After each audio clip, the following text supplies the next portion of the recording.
Qui demande une sacrée foi, mais elle n'en manque pas.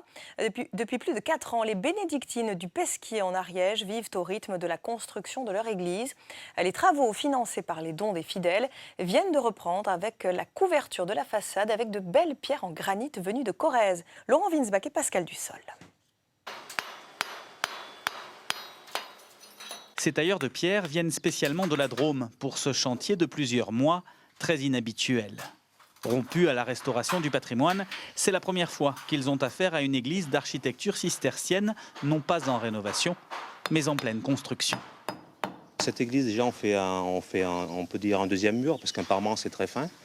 Donc c'est un deuxième mur, pourquoi? Parce que c'est en 25 cm d'épais. La difficulté, c'est que les pierres, elles sont assez pointues, donc il faut pratiquement tout ressuivre pour avoir des pierres assez jolies. On les trie, surtout quand on fait les voûtes. Donc il faut prendre des pierres un peu déjà en trapèze, pour faire les clés de voûte, pour faire tout ce qui est voûte. Et le reste, non, c'est plus simple le reste.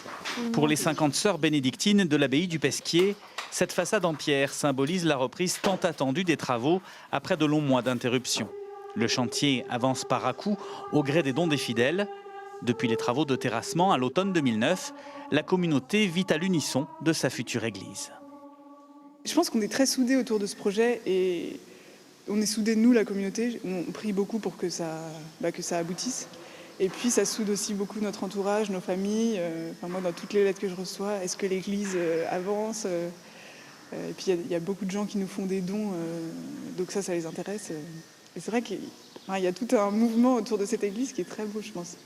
Chauffage au sol, isolation en panneaux de bois, enduit à la chaux, les travaux sont encore loin d'être terminés. Et Dieu seul sait quand aura lieu ici la première messe. Mais une prochaine étape ô combien importante approche avec la pose des tout premiers vitraux.